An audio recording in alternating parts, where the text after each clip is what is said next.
Hello everyone, কেমন আছো তোমরা সবাই? আশা করছি তোমরা সবাই ভালো আছো আর আমিও অনেক ভালো আছি। শুক্রবার সকাল এখন 6টা। অনেকক্ষণ আগেই ঘুম থেকে উঠে পড়েছি। ছাদে গিয়ে আগে আমার লাগানো গাছগুলো দেখে এলাম। যা পরিমাণে এই কদিন ঝড় বৃষ্টি হচ্ছে, গাছগুলোর যে কি অবস্থা হবে তা কে জানে। নিচে এসেই আগে আমি জলখাবারের জন্য একটু কুমড়ো আলু কেটে নিলাম। আজকে দেখো কয়েকটা কাঁচা লঙ্কা দিয়ে দিলাম, কারণ আস্তে আস্তে মাম্মাম সোনাকে তো একটু লঙ্কা খাওয়া শেখাতেই হবে। ওর জন্য একটু তরকারি তুলে রেখে আরও একটু বেশি করে না হয় ঝাল দিয়ে দেবো। তরকারিটা নুন হলুদ দিয়ে বসিয়ে দিয়ে একটু আটা মেখে নিলাম। সকালের জলখাবারে আজকে আটার রুটি আর সঙ্গে কুমড়ো আলু দিয়ে তরকারি। আর হ্যাঁ, ডিম ভাজা তো রয়েছে, বড়মশাইকে ডিম ভাজা না দিলে তো হবেই না। আজকের আটাটা বেশ কিছুক্ষণ সময় দিয়ে মেখেছি, তার জন্য দেখো রুটিগুলোও বেশ ফুলে ফুলে উঠছে। রুটি তো আমার হয়ে গেছে, ওদিকে দেখো কুমড়ো আলুর তরকারিটাও রেডি। চলো এখন বড়মশাই চলে এসছে, ওকে একটু জলখাবারটা আগে দিয়ে দিই, তারপরে না হয় ডিমটা ভেজে নেব। খেতে দেওয়ার পরে বাদবাকি রুটিটা আমি হটপটের মধ্যে রেখে দিলাম, যাতে রুটিটাও বেশ গরম থাকবে। এটা ভাজতে ভাজতে ওদিকে দুধটাও চলে এসছে। দুধটা একটু গরম করে নিয়ে চা আর চিনি দিয়ে বেশ ভালো করে ফুটিয়ে দুধ চা বানিয়ে নিলাম। মশাই খেয়ে চলে গেল দোকানে। আর আমার মাম্মাম সোনাকে দেখো, পাড়ার কয়েকটা ছাগল এসেছে আমাদের ঘরের সামনে। তো সেই ছাগলগুলোকে আলু আর কুমড়ো ছিলকাগুলো খেতে দিচ্ছে। তো বাচ্চাদের দেখবে এইসব জিনিসেই বেশি আনন্দ পায় ওরা। আমাকে আবার কাজে লেগে পড়তে হলো। খাওয়া দাওয়া করার পরে টেবিল চেয়ারটা ভালো করে জলকাপড় দিয়ে মুছে নিচ্ছি। টেবিলটাকে তো যতবার খাওয়া হয় ততবারই জলকাপড় দিয়ে মোছা হয়, আর একবারই শুধু সকালের দিকে চেয়ারগুলোকে মুছে নিই। মেয়েদিকে ভিডিওতে ভয়েস দিচ্ছি আর ওদিকে ঝমঝম করে বৃষ্টি নেমেছে, তাই শসা আওয়াজটা তোমরা শুনতে পাচ্ছ। চলো এখন প্রত্যেকটা ঘরকেই একটা একটা করে মুছে নিই। সবার প্রথমে আমাদের শোয়ার ঘরটা মুছে নিলাম, তারপরে এই পাশের রুমে এলাম। ঠাকুর ঘরের সামনেগুলো থেকে একটু মুছে নেব।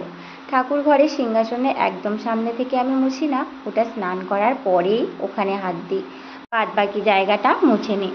আর এই ঠাকুর ঘরে জানালার ওপরে মাম্মাম সোনা আগের দিন মাটি নিয়ে খেলা করছিল, তার জন্য এত পরিমাণে নোংরা হয়েছিল, বেশ কিছুক্ষণ সময় লেগে গেছে ঘষে ঘষে তুলতে। আজকে বেশ পরিমাণে কাঁচাও রয়েছে, আর এত বৃষ্টি হচ্ছে যে কেচে আমি কোথায় মেলতে দেবো সেটাও একটা চিন্তার বিষয়।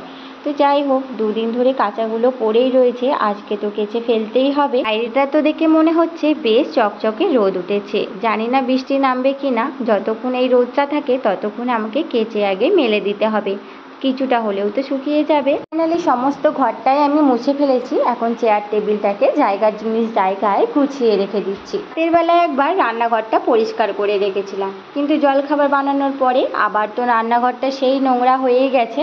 তো চলো রান্নাঘরটাকে আগে আরও একবার পরিষ্কার করে নেওয়া যাক, না হলে তো রান্না বান্নাও করা যাবে না।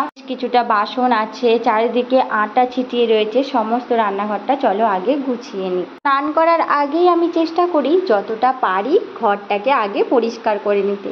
স্নান করার পরে আর এই সমস্ত কাজে হাত দিতে আমার একদমই ভালো লাগে না, তাই যত দেরি হোক না কেন আমি আগে সমস্ত ঘরটা পরিষ্কার করে তারপরে স্নানটা করতে যাই। বাসনগুলো মেজে জায়গার জিনিস জায়গায় সব গুছিয়ে রেখেছি। এখন এই গ্যাস ওভেনটাকে চলো একটু ভালো করে ভিম জেল দিয়ে ডলে ডলে মেজে নিলাম। তারপরে একটা ভিজে কানি দিয়ে ভালো করে চেপে চেপে মুছে নিলাম। এতে করে গ্যাস ওভেনটা এত সুন্দর চকচক করে যে দেখতে তো খুবই ভালো লাগে। আর রান্নাঘর পরিষ্কার থাকলে দেখবে রান্না করতেও বেশ ভালো লাগে। কথা বলতে বলতে এদিকে আমার রান্নাঘরটাও পরিষ্কার হয়ে গেছে, দেখো তোমাদের এক ঝলক দেখিয়ে দিই। পরিষ্কার হয়ে যাওয়ার পরে দেখতে ভালো লাগছে। এখন চলো জামা কাপড়গুলো নিয়ে ছাদে যাওয়া যাক। বেশ কিছুক্ষণ ধরে আমি ভাবছি কতক্ষণে আমি জামা কাপড়গুলো ছাদে নিয়ে যাব, কারণ আজকে তো অনেক কটাই জামা কাপড় রয়েছে কাচার জন্য। তো চলো আগে আমি জামা কাপড়গুলো কেচে মেলে দিই, কারণ এখন বেশ ঝলমল করে রোদটা দিয়েছে, আবার কখন ঝমঝমিয়ে বৃষ্টি পড়বে। এই আষাঢ় মাস পড়ার সাথে সাথেই যেন যখন তখন বৃষ্টি হচ্ছে। দেখা যাচ্ছে বেশ ঝলমলিয়ে রোদ দিয়েছে, তারপরে কিছুক্ষণ পরে এত জোর ঝমঝম করে বৃষ্টি নেমে যাচ্ছে যে দৌড়ে এসে আগে জামা কাপড়গুলোই তুলতে হচ্ছে। তো দেখো বেশ হাওয়াও দিচ্ছে আজকে, জানি না কি হবে। জামা কাপড়গুলো আগে মেলে দিয়ে কয়েকটা ক্লিপ আটকে দিলাম। কাছাকাছি শেষ করে স্নানটা সেরে ঠাকুরের বাসন নিয়ে চলে এলাম ছাদে। ঠাকুরের এই কাপড়গুলো বৃহস্পতিবার দিন ভেবেছিলাম ধুয়ে দেব, কিন্তু আর সময় হয়ে ওঠেনি। তার জন্যে চলো আজকে ঠাকুরের এই কাপড়গুলো বেশি করে নিরমা দিয়ে ধুয়ে নিলাম। এমনিতেও ঠাকুরের এই কাপড়গুলো খুব একটা বেশি নোংরা হয় না, তবুও আমি চেষ্টা করি সপ্তাহে একদিন এই কাপড়গুলোকে ধুয়ে দিতে। আর সেটা বৃহস্পতিবারে করার জন্যই বেশিরভাগ চেষ্টা করে থাকি, কিন্তু আর বৃহস্পতিবারে হয়ে ওঠেনি। আজকেই আমি ধুয়ে নিলাম। তুলসী তলাটাও না বৃষ্টি পড়ে বেশ নোংরা কাদা ছিটিয়ে ছিটিয়ে পড়ে, তাই ভালো করে 2 গ্লাস জল নিয়ে তুলসী তলাটা ধুয়ে দিলাম। চলো এখন গাছে আমার যেইটুকু ফুল ধরেছে সেইটুকু ফুল আগে আমি তুলে নিই। আর কয়েকটা ফুল না পাড়ার গাছ থেকেও তুলে নিয়ে আসি, কারণ খুব একটা ফুল তো আমার গাছে ফোটে না, ওই গাছগুলো তো খুবই ছোট। আসলে আমাদের পাড়ায় গাছে যদি 2-1টা করেও ফুল থাকে সেটা আমি তুলে আনি। দেখো ঠাকুরের কাপড়গুলো লাগিয়ে দেওয়ার পরে ঠিক কত সুন্দর দেখতে লাগছে। আজকে একটু কাপড়গুলো উল্টো করে লাগালাম, মানে উল্টো দিকে ডিজাইনটা সামনের দিকে রাখলাম। তো একরকমই থাকে, তাই আজকে একটু অন্যরকম করে রাখার ইচ্ছা হলো, এই আর কি। করে সমস্ত জোগাড় জানতি হয়ে গেছে। এখন ফুল কয়েকটা একটু জলে হালকা করে ধুয়ে নিলাম। হলো যতটুকু ফুল আছে ততটুকু দিয়ে আমার ছোট্ট সিংহাসনটা একটু সাজিয়ে নিই। আর দেখো শুধু আমি নয়, আমার মাম্মাম সোনাও আজ আমার সাথে পুজো করছে। ও পুজো করতে না খুবই ভালোবাসে, অনেক ছোট থেকে পুজো করার জন্য আমাদের সাথে সাথেই থাকে। ঘরের পুজোটা আমি সম্পূর্ণ করে নিয়েছি। এসে হনুমানজি ফটোর সামনেও একটু ধূপ দেখিয়ে দিলাম। চলো তুলসী মন্দিরে গিয়ে ফুল ধূপ আর একটু জল দিয়ে দিলাম। সূর্যদেবকেও একটু জল দিয়ে দেব। পুজো তো আমার এদিকে হয়ে গেছে। চলো পুজো দেওয়ার পরে আমার ছোট্ট সিংহাসনটা তোমাদেরকে একবার দেখিয়ে দিই। দেখো ঠিক কত সুন্দর দেখতে লাগছে। কিছুক্ষণ কাজ করার পরে আমার তো ভীষণ পরিমাণে খিদে পেয়ে গেছিল, তাই একটু খাওয়া দাওয়া করে নিলাম। আর আজকে খাওয়ার মধ্যে আমি ওই যে রুটি আর কুমড়ো আলুর তরকারি করেছিলাম, ওটাই একটু খেয়েছি। পরেই সবজিওয়ালা কাকিমা এসেছিল, তাই ছুটতে চলে গেছিলাম সবজি আনতে। বেশি কিছু আজকে পাইনি, একটু টমেটো আর একটু কুমড়ো নিয়ে নিয়েছি। কুমড়োটা এখন রেখে দেবো, ওটা সকালে রান্না হবে। আর দেখো এইদিকে আমি মাছ নিয়েছি, এটা হচ্ছে রিঠা মাছ। রিঠা মাছটা না ভীষণ পরিমাণে ফাটে, ভাজার সময় এত পরিমাণে ফেটে ওঠে যে কি আর বলবো। ভাত আর ডালটা আমি বসিয়ে দিয়েছিলাম। ভাতটা তো হয়ে গেছে, এদিকে ডালটাও হয়ে গেছে, তাই একটু পেঁয়াজ ফোড়ন দিয়ে ডালটা আমি সাঁতলে নিচ্ছি। মসুর ডাল রান্না করছি তাই পেঁয়াজ ফোড়ন দিলাম। এই পেঁয়াজ ফোড়ন দিয়ে ডাল খেতে আমার আর আমার হাজবেন্ডের দুজনারই খুব ভালো লাগে। চলো এখন মাছগুলো সব ভেজে নিই।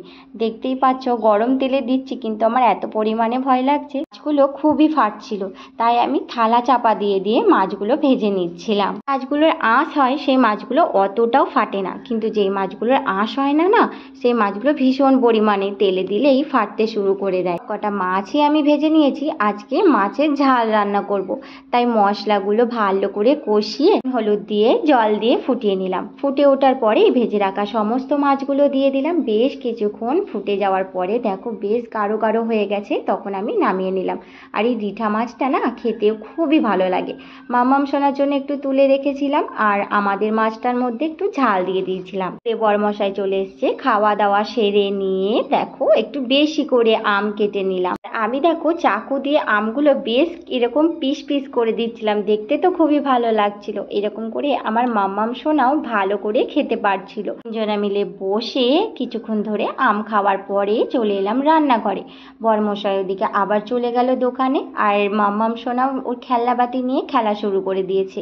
আর চলো এখন আমি আমার কাজগুলো গুছিয়ে নিই।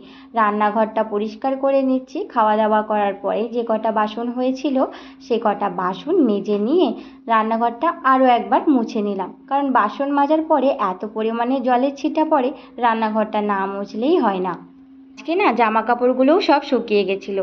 সমস্ত জামা কাপড় ভাঁজ করে রেখে বেডটাকে আরও একবার পরিষ্কার করে নিলাম। আর এদিকে কাজ করতে করতে আমার বোন এসেছে, ও আমার মেয়েকে নিয়ে খেলা করছে। ততক্ষণ চলো আমি কাজগুলো আগে গুছিয়ে নিই। তুই ঘরদোর পরিষ্কার করে রাখি না কেন, ঘরে যদি ছোট বাচ্চা থাকে তাহলে ঘরদোর তো নোংরা হতেই থাকে। তো কাজ সেরে সন্ধে বাতি ধরিয়ে দিয়ে দেখো চলে এলাম রান্নাঘরে। আজকে একটু গোলা রুটি বানিয়ে নিচ্ছি আর সঙ্গে বানিয়ে নিলাম আলুর দম। গোলা রুটিগুলো প্রথম দিকে আমার মোটা মোটা হলেও পরে ঠিক সরু সরু হচ্ছিল। চলো ভিডিওটা এখানে শেষ করছি, দেখা হবে আবার একটা নতুন ভিডিওর সঙ্গে। ততক্ষণ সবাই ভালো থাকবে, সুস্থ থাকবে। ভিডিওটা ভালো লাগলে কমেন্টে জানাতে একদমই ভুলো না।